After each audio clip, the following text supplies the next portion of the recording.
Hi, Acadiana. Meteorologist Dave Baker here on a Monday. Hopefully, you had a great weekend. We've got some pretty quiet weather here locally, but something trying to brew out in the Atlantic. We haven't had a whole lot of action out there for the last couple of weeks as things have been very, very quiet.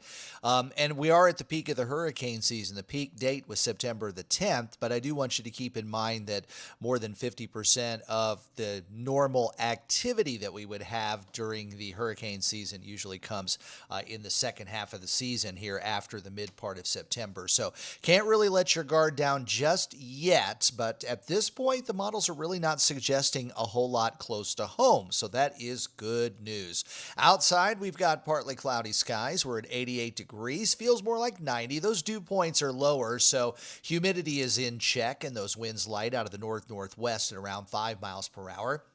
Only a couple of spotty showers there right along the coast of Vermilion Parish. Elsewhere, things are pretty quiet. The Lake Charles radar not really showing a whole lot. And the Hammond radar has a couple of isolated showers out there in the offshore waters near the Chandelier Islands and then over there toward the mouth of the Mississippi River. But really no major issues when it comes to rainfall. We've got some showers, some thunderstorms over northern Mississippi, a few showers out off the coast of Florida and Texas, but all in all, the Gulf waters are looking very, very quiet. There's a look at our traffic cams. Again, skies are partly cloudy. Got a little haze out there, but all in all, very typical late summer day. Temperatures are going to be climbing back into the low 90s later on in the day. So we still got a pretty good ridge of high pressure in the upper levels here across the mid part of the country, and that's going to steer most of our major weather conditions, our major weather makers up and around. We've got a low pressure area, though, that's out here off the East Coast. That's associated with the frontal boundary. We'll watch that as it moves to the northeast. Might be a subtropical type of system eventually, but that should pull away from the U.S. East Coast. The rest of the coastal areas here across the northern Gulf Coast are looking great today. There's a look at a beautiful day over at Panama City Beach. Just a couple of clouds starting to form there right around Orange Beach and Dauphin Island, looking nice and clear. Looks like the waters are nice and calm there too in Mississippi Sound. And then out to the farther to the west, Cocodrie, the Lumcon camera is back up. This time we're looking off toward the west, so you can see a mix of sun and clouds there. And as you get over into southeast Texas, right there around Bayou Vista and Galveston Bay, we do have a mix of sun and clouds there right now. Looks like a train stopped on the train tracks to go along with it. If you are planning on doing some boating, or you might be down toward the coast in our lakes and bays, it's going to be a pretty nice day. Maybe one or two showers out in the offshore waters, but the winds and seas should be fairly light out of the north or northeast at about 5 to 10 knots, and seas running about 2 to 3 feet. So there's a look at the Gulf waters. Again, not much going on out there. We did have that old frontal boundary that was out there, but that looks like it's pretty much washed out. You might have a little bit more of a boundary that's still kind of lingering here off South Florida, reaching down toward the Yucatan.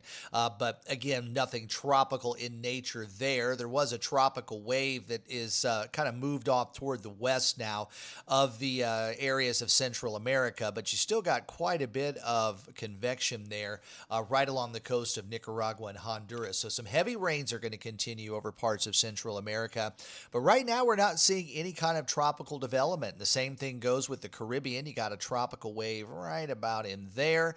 That's going to continue to move off toward the west. Then you got another tropical wave right here that will continue to move on to, and more of an upper level low that's farther up toward the north. So the Caribbean is nice and quiet too. All the action is out here, which is now 92L, so this is our next disturbance. It got the designation this morning, and it is forecast to become a tropical depression here over the next couple of days, and we've got another tropical wave that's out here over the far eastern Atlantic that will start to roll in, and some of the models are trying to roll that around that big ridge of high pressure that's out over the eastern part of the Atlantic, and it might have a chance for some development too. So that's everything we've got for you. You got that low pressure associated with the front along the East Coast. You've got a tropical wave in the Central Caribbean, one in the Western Atlantic, another tropical wave coming off the African coast, and then 92L, which has an 80% chance for development here over the next 7 days. Doesn't look like it's really going to get itself organized today, maybe tomorrow, but as we get into Wednesday and Thursday, it'll be moving into an area out here that's a little bit more favorable for some tropical development, a little more moisture in the atmosphere, and a bit less wind shear. And the global tropics hazard outlook, of course, keeps the Atlantic kind of busy for this coming week. And next week, we'll get an update on this particular map tomorrow, and I will be able to bring that to you on Wednesday's Let's Talk Tropics. So look forward to that. There's the Euro tropical formation forecast. So this is any tropical wave, or rather tropical depression, tropical storm, or hurricane that would pass through or develop. And as you can see, about the area where 92L is, they're putting nearly a 100% chance that it will develop and then kind of drift off toward the west-northwest. And then you do see the colors kind of lift northward. So that might be more of an indication of a turn, or maybe a little earlier turn. But I also wanted you to pay attention. Look at this. The Gulf waters, nothing out there. That is some great news, and hopefully that's going to be the case for the remainder of the hurricane season. So this is the way disturbance 92L looks. It's pretty disorganized, but there are some areas of convection, maybe a little bit of a center trying to form there as it moves off to the west-northwest at about 15 knots. The intensity guidance that's first come down with just a few of the computer models that are out there do have this going to a tropical depression in 24 hours. So that's why I'm saying maybe we'll have a tropical depression tomorrow, but definitely I think we're going to have one by the time we reach Wednesday. And if you look at the chart here, the models that are coming up here take this all the way up to a Category 1 hurricane here in about 2.5 to 3 days. And then it kind of stays there right around Cat 1, maybe kind of falls back into a tropical storm and then picks back up once again. Again, a lot of this is going to be on some of the track here over the next several days. And the GFS ensemble tracks, now remember the black line you have in there is pretty much the solid solution. You've got your deterministic models that give you one solution, and then you have the ensemble models that run the same calculation over and over and over again.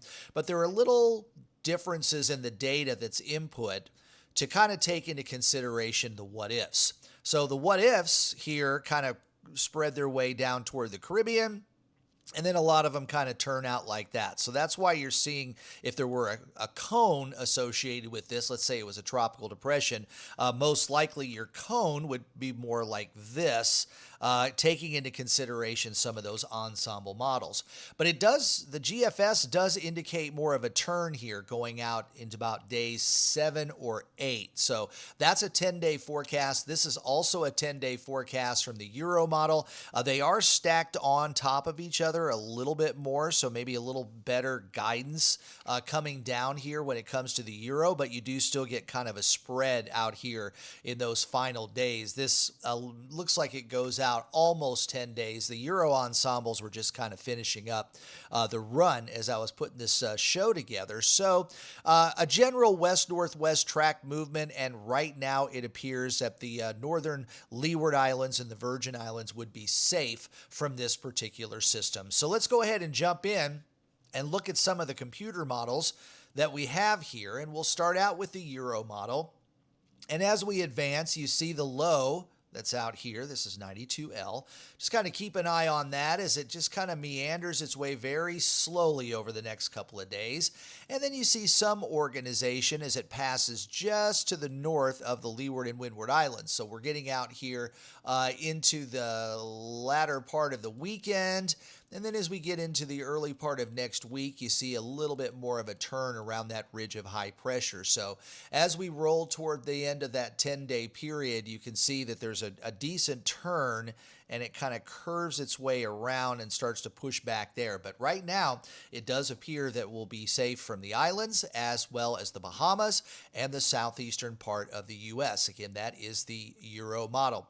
Remember, these are just one solution. It's not like the ensembles that gives you all the what-ifs. But again, we'll look at the GFS here. There is 92L, and as we just advance it a little bit, you see a general west-northwest track with a little bit of intensity there as we get into Thursday. So tomorrow, Wednesday, Thursday, we'll probably see this becoming a tropical depression. Not sure yet if it's actually going to get strong enough to be a tropical storm, but according to some of the intensity models, it does look like we'll probably have a Gabrielle before the week is over. You also might notice there's another low that's kind of coming here. That's the one that's on the African coast right now. But we'll watch both of those. But according to the GFS, looks like you're going to see a pretty sharp turn there off toward the northeast. And again, we're out beyond the 10-day forecast. We'll, of course, watch out for anything else that would be out there at this point. 10 days out, we could see another low or a tropical depression, perhaps working its way toward the northern Leeward Islands. Let's go back and look at the Canadian model. And again, we're also going to keep an eye kind of on this low here that'll be along the coast, but I think that's going to roll inland over the next couple of days. But you see, as we push our way through time, you've got 92L and what might be 93L rolling behind it, but looks like the second system kind of falls apart. And then 10 days out, just like the Euro and like the GFS, we're seeing a nice turn off toward the north. So that would be a good news for us here in the United States and the Bahamas and the western part of the Caribbean, because it does not appear that anything wants to come in our direction. And we'll finally finish off with the icon model. Again, there is your 92L. Also watch over here for the next wave. And the icon model has some slow development. Again, most of our global models are pretty similar, with 92L moving slowly off toward the west-northwest, and then perhaps some development coming in toward the middle part of this week. And as we advance this out to 7 days, I want you to notice that the icon model kind of keeps us a little bit farther toward the south compared to the other ones. But on those last couple of frames there, let's go back and go like that. You see how it's starting to make that turn, and hopefully we'll go around that big ridge of high pressure and again keep anything away from the U.S. East Coast. So right now the global models are promising that nothing's going to be coming in the Gulf, but of course we'll continue to watch that over the next several days. Those waters continue to warm, and the less tropical activity that moves across the southern Gulf or the Bay of Campeche or the western part of the Caribbean, those waters will continue to heat up. And not only are the surface temperatures above 80 degrees, but below the surface for even a couple of hundred meters, those water temperatures are above 80 degrees there over the western and northern part of the Caribbean.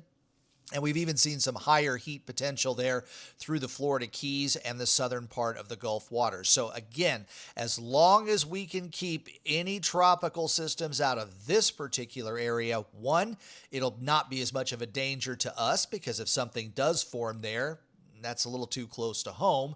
And then secondly, because of that heat potential, we don't want to see any tropical systems working over that, because it would just tap into that high heat content. And if it has the right atmospheric conditions, you can have a very, very quickly developing tropical system that can go from a tropical depression to a hurricane lickety-split. So let's hope, keep our fingers crossed, that nothing comes within that circle over the next several weeks.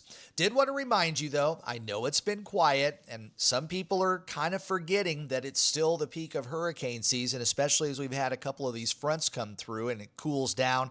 You start to think, oh, we're now moving toward fall and we're toward the end of the hurricane season. But after September 10th, which is the peak of the hurricane season, you still have more than 50% of a season's average activity that will happen after that point.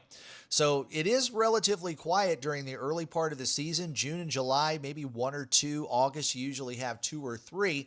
And we only have 6 named storms under our belt right now. We should have about 8 by this time, and we should have already had a couple of more hurricanes too. We've been very lucky. We've only had Hurricane Erin, which was a Category 5 hurricane, but fortunately it really didn't bother anybody out in the middle part of the Atlantic. But there's still a long ways to go before hurricane season is over, so make sure you remain ready and remain prepared, and you have the items you need in case we're in the crosshairs of a tropical system somewhere down the road. Well, I hope you enjoy Let's Talk Tropics. If you do, please like this video, subscribe to my channel, and also turn on those notifications. You can hear my forecast daily on Big 102.1, Planet Radio 106.7, 107.7 and Freedom 95.1. And also on select days, I'm over at WBRZ Channel 2 in Baton Rouge. I will be there for Tune In tomorrow morning from 5 to 9. If you don't catch us on your TV, you can always go to the website, and I have a link to the live stream down in the description below. I'd love to have you visit with us over there in the capital city tomorrow morning. Also, please follow my social media pages, both on Facebook and X, and thanks to everyone who's become a subscriber to Acadiana Weather Today right here on YouTube. Hope you all have a great Monday. I'm Meteorologist Dave Baker. I will see you tomorrow.